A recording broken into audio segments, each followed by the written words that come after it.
बिस्मिल्लाहिर्रहमानिर्रहीम। अस्सलाम वालेकुम दोस्तों।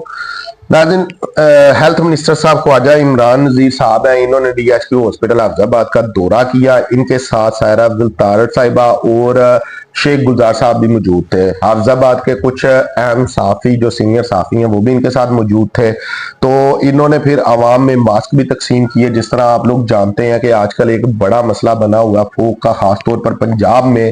तो इसका रिजल्ट ये निकलता है नाज़रीन के इनके दौरे के बाद CEO हेल्थ साहब हैं उमर राठौर साहब, इनको मुअत्तल कर दिया जाता है। अगर हम आज से कुछ रोज पहले की बात करते हैं, कुछ हफ्तों पहले की नहीं, कुछ रोज पहले की बात करते हैं, तो जो DHQ हॉस्पिटल के MS साहब थे इनको भी मुअत्तल कर दिया गया था किसी वजह से।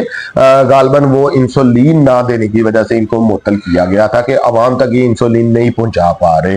अब जो CEO हेल्थ साहब है इनको मुअत्तल जो किया गया इसके ऊपर काफी जो सहाफी हैं वो इतराज कर रहे हैं हाफिजाबाद के कि इनको नाजायज तौर के ऊपर मुअत्तल किया गया। अब इनको क्यों मुअत्तल किया गया इस बारे में भी डिस्कस करते हैं। एक फोक का मसला है जो एक बहुत बड़ा मसला पाकिस्तान का बन चुका है। ये पिछले कुछ सालों से चलता आ रहा था, लेकिन इसके ऊपर गवर्नमेंट की आप लोग ये कह लें ना अहली, या आप लोग ये कह लें कि ठीक से इसके ऊपर वर्क नहीं कर सके इदारे, खास तौर के ऊपर जो जीरी लेवल के इदारे होते हैं वो इसके ऊपर वर्क नहीं कर सके। काम उन्होंने ध्यान नहीं दिया या आवाम की सेहत को इतनी अहमियत नहीं दी, जिसकी वजह से आज जो सा ये एक फोक का मसला है ये अजाब बना हुआ है, ना सिर्फ हुकूमत के लिए बल्कि आवाम के लिए भी। अब इस सारे माहौल के अंदर नाज़रीन जो तलीमी इदारे हैं वो भी बंद कर दिए गए हैं। तलीमी इदारे बंद करने से क्या आवाम महफूज और बच्चे महफूज हो गए हैं, या फिर ये भी एक गलती की गई थी हुकूमत पंजाब की तरफ से जो तलीमी इदारे बंद कर दिए गए। आज से कुछ रोज पहले जब मरियम नवाज साहिबा का दौरा हाफिजाबाद था, जब उन्होंने किसान कार्ड मुतारफ करवाया था हाफिजाबाद में, या आप लोग ये कह लें कि उसकी ओपनिंग हाफिजाबाद से की थी, तो उनके आने से 2 रोज पहले नाज़रीन मैंने एक वीडियो बनाई थी। उसमें 2 से 3 शिकायत की थी मैंने और रिक्वेस्ट की थी अपनी आवाम से कि इस वीडियो को शेयर करें ताकि ये वीडियो किसी भी आला काम तक जाए, तो ये हाफिजाबाद के जो 2-3 बड़े मसले हैं आवाम के ये हल हो सके। जिसमें एक चीज है हेल्थ थी नाज़रीन। मैं अब भी आप लोगों को यही चीज कहूंगा कि अब तक भी चाहे हेल्थ मिनिस्टर साहब और सायरा अब्दुल तारड़ साहिबा भी चक्कर लगा चुकी हैं DHQ हॉस्पिटल का, तो मैं अब भी आप लोगों को यही कहूंगा कि वहां पर अब भी आवाम को मुकम्मल तौर के ऊपर सेहत नहीं मिल रही, मुकम्मल तौर पर मेडिसिन नहीं मिल रही। हो सकता है कि आइंदा कुछ आने वाले दिनों में कुछ बेहतरी हो जाए, और उम्मीद भी करते हैं कि कुछ बेहतरी होगी। इस सब के बावजूद अगर नहीं बेहतरी होती तो फिर देखना ये चाहिए कि और किन्हें किन्हें मुअत्तल करना चाहिए या कौन कौन इसके जिम्मेदार है। अब मैंने नाज़रीन उस वीडियो में आप लोगों को बताया था कि जो DHQ हॉस्पिटल है, हाफिजाबाद ट्रामा सेंटर है, वहां पर आवाम को मेडिसिन बिल्कुल नहीं मिल रही। वो सिर्फ मेडिसिन दी जाती है जिसकी एक्सपायरी डेट करीब होती है, या फिर जो सस्ते दामों में बाजार से मिल जाती है। जो महंगी मेडिसिन होती है वो मेडिसिन हॉस्पिटल से नहीं मिल रही। ना सिर्फ मेडिसिन बल्कि और बहुत सा सामान इस तरह का है जो हॉस्पिटल से नहीं मिल रहा, आवाम को बाजार से लेकर आना पड़ता है। और जब फिर मेडिकल स्टोर तक वो पर्ची जाती है, आप लोग खुद जानते होंगे कि उसका रेट डबल ऑटोमेटिकली हो जाता है। तो अब नाज़रीन बात कर लेते हैं CEO हेल्थ साहब को जो मुअत्तल किया गया है।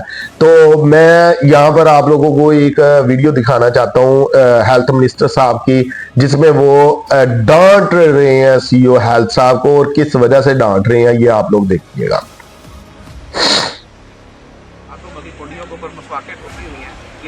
अगर मिनिस्टर देख सकता है सीओ की भी क्लासेस माशाल्लाह मेहनत है ना, तो 1 साल 3 महीने आपको हो गए हैं, तो ये अगर इस वक्त MS नहीं है तो किसकी रिस्पॉन्सिबिलिटी, तो कौन अदा करेगा?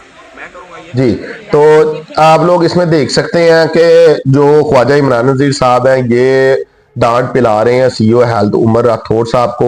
वो वजह ये है कि मैंने टूटियों का जायजा लिया, वहां पर लोगों ने मिसवाक फिसाई। आप लोग जानते होंगे कि अक्सर आप लोग देखते होंगे मस्जिदों में या इस तरह जो पब्लिक के लिए टूटियां नल वगैरह लगाए होते हैं, लोग जो खराब हो जाती है टूटी, उसमें लोग कोई लकड़ी का टुकड़ा, कोई मसवाक वगैरह फंसा देते हैं। तो जब इन्होंने हेल्थ मिनिस्टर साहब ने देखा तो उन्होंने कहा कि जब ये चीज मेरी नजर में आ सकती है तो फिर आपको साल सवा साल यहाँ पर हो गया, आपकी नजर में क्यों नहीं आए।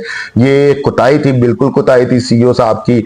लेकिन अगर इसके ऊपर मुअत्तल किया गया तो फिर ये वाकई उनके साथ ज्यादती हुई है, क्योंकि मुअत्तल करना है उनको इस चीज के ऊपर करें कि आप आवाम को मेडिसिन प्रॉपर क्यों नहीं पहुंचा रहे, उसका बताएं, ताकि जो सहाफी हैं, और ये वो सहाफी हैं जो हाफिजाबाद के सीनियर सहाफी हैं जिनका तल्लक भी सीईओ ऑफिस से अच्छा खासा है, तो उन तक ये बात पहुंचनी चाहिए कि इनको असल में मुअत्तल किस वजह से किया गया है।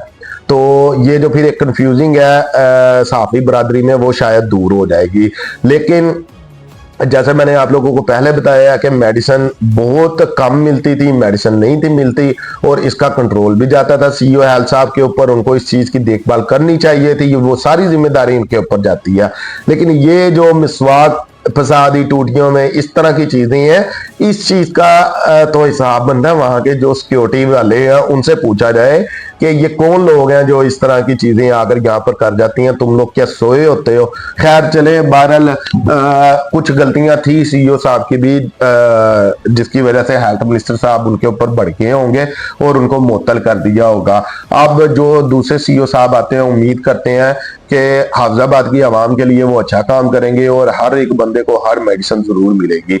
तो अब नाज़रीन, जो फोक की बात है, फोक की बात कर लेते हैं कि इसकी वजह से पंजाब भर के तलीमी इदारे बंद हो गए हैं। पहले मैं आप लोगों को बता देता हूं आज की रिपोर्ट के हिसाब से कि कहा यह जा रहा है कि हाफिजाबाद में इस वक्त 2.5 जो पार्टिकल है स्मोक के, ये पाए जा रहे हैं। नाज़रीन, रिपोर्ट ये है कि फिजा में पाया जाने वाला सबसे खतरनाक पार्टिकल 2.5 पाया जा रहा है, जो कि इसकी मिकदार 155 माइक्रोग्राम क्यूबिक मीटर तक पहुंच चुकी है। तो शहरियों को गले का मसला, सांस लेने का मसला, दमा का मसला, आंखों की बीमारी फैल रही है, स्किन एलर्जी इससे फैल रही है। और आपने नोट किया है, स्मोक तो वैसे पिछले कुछ सालों से है, लेकिन आप लोगों ने अब एक चीज को नोट किया है कि इस बार जिस तरह की स्मोक ये फैली हुई है, उससे आप लोगों के गले सिर्फ खराब नहीं है, बल्कि बहुत से लोग, मैंने खुद इस तरह के, मेरा खुद का भी गला खराब है, लेकिन बहुत से लोग मैंने इस तरह के देखे हैं जिनको गले के अंदर, मुंह, जुबान, गले के अंदर एलर्जी हो गई है।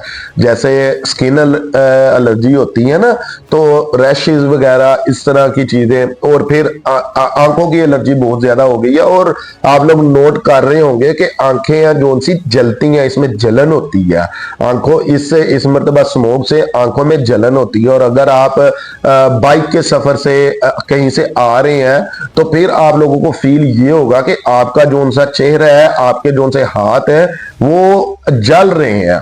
यानी कि इस मरतबा इतनी ज्यादा आलूदगी हो चुकी है, इतना ज्यादा माहौल हमारा खराब हो चुका है कि पहले तो फिर भी काबिल बर्दाश्त था, तो इस मरतबा तो हद हो चुकी है। अब यहां पर मैं अगर आप लोगों को कहूं तो इसमें यह आता है, देखें पिछले कुछ अरसे से, जब से ये स्मोक शुरू हुई है इस साल, पिछले कुछ दिनों से देखा जा रहा है कई कई जगहों के ऊपर के जो हुकूमत है वो बाकायदा तौर के ऊपर छापे भी मार रही है भट्टों के ऊपर। और फिर एक ऐलान किया गया था डीसी साहब की तरफ से कि जो किसान है वो अपनी फसल को आग, जैसे कि फसल जब काटी जाती है उसके बाद जो उसकी बकाया जात होती है उसको आग लगा दी जाती है, तो उसको कोई आग लगाएगा तो उसको भारी जुर्माना भी होगा, उसके खिलाफ कार्रवाई भी होगी। लेकिन इस सब के बावजूद भी ये सब कुछ चल रहा है। आप लोग ये कुछ तस्वीरें, वीडियो भी देख रहे होंगे, ये भी आपका बात की है, ये सब कुछ चल रहा है। अब नाज़रीन, जो स्कूल बंद कर दिए गए हैं, जो तलीमी इदारे दूसरे बंद कर दिए गए हैं, क्या ये एक गवर्नमेंट का अच्छा स्टेप है? क्या इसका फायदा हो रहा है आवाम को? क्या बच्चे महफूज हैं? अब आप लोग खुद कमेंट करके हम लोगों को बताइएगा कि जिनके बच्चे हैं वो स्कूल, यूनिवर्सिटी, कॉलेजेस में पढ़ते हैं, क्या वो घर में टिक के बैठे हुए हैं? अब नाज़रीन, एक मिसाल के तौर के ऊपर आप लोग देखें कि स्कूल का टाइम टेबल है सुबह 7-8 बजे से लेकर 1-2 बजे तक का, ठीक है। यानी कि अगर हम अब सर्दियों की बात करते हैं तो आधे से ज्यादा दिन बच्चों का स्कूल में गुजर जाता है।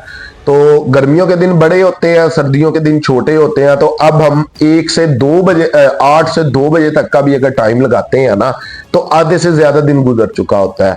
तो मैं समझाना ये चाह रहा हूं आप लोगों को कि आधे से ज्यादा दिन तक बच्चे स्कूलों में महफूज हैं, वहां पर बच्चों ने क्लासेस में रहना है, टीचर की निगरानी में रहना है। इतने बच्चे अपने घर वालों के से नहीं डरते, इतने अपने घर वालों के प्रेशर में नहीं रहते जितने स्कूल में डिसिप्लिन से रहते हैं। तो वहां पर जो आधे से ज्यादा दिन है वो बच्चे महफूज होंगे। चले सफर का मसला है, आने जाने का मसला है, वो भी काफी ज्यादा महफूज है, क्योंकि गाड़ियां लगी हुई हैं स्कूलों की और रिक्शे लगे हुए हैं। आजकल मौसम ठंडा है तो फिर रिक्शे भी कवर होते हैं, तो वहां पर भी स्मोक से काफी ज्यादा बचा जा सकता है। लेकिन घरों में आप लोग खुद हमें कमेंट करके बताएं कि क्या घरों में बच्चे टिक कर बैठते हैं? बच्चे ही नहीं, जो बड़े जो लोग कॉलेज यूनिवर्सिटियों में भी पढ़ते हैं, क्या वो भी घरों में मतलब बैठे हुए हैं, टिक कर बैठे हुए हैं? कौन इतना बोर होगा? तो मेरे हिसाब से स्कूलों को, तालीमी इदारों को बंद नहीं था करना चाहिए था। हाँ, वहां पर आप लोग मजीद कुछ सख्तियां कर देते कि बच्चों को सहूलतें दी जाए, जो स्टूडेंट है उनको सहूलतें दी जाए। और जिन स्कूलों की ग्राउंड वगैरह है जहां पर अक्सर क्लासें बाहर ग्राउंड में भी लग जाती हैं, या जो फिर उसको आप लोग तफरीह कहते हैं, वहां पर जो खेल वगैरह स्पोर्ट्स खेली जाती है उसके ऊपर पाबंदी लगा देते, तो इस तरह के काम कर लिए जाते हैं, या टाइम टेबल कम कर दिया जाता। अगर जिस स्कूल का 1 बजे का टाइम टेबल है उसको 11-12 बजे तक कर दें, जिसका 2 बजे है उसका 1-2 घंटे पीछे कर दें, तो ये चीजें मेरे हिसाब से ये चीजें ज्यादा बेहतर थी। तो स्कूलों को, तालीमी इदारों को बंद करना, ये फिर मेरे हिसाब से इससे नहीं आप लोग समझ सकते कि ये स्मोक वगैरह कंट्रोल होगी। तो अब के लिए इतना ही, अपना बहुत सारा ख्याल रखिएगा। शुक्रिया, अल्लाह हाफिज।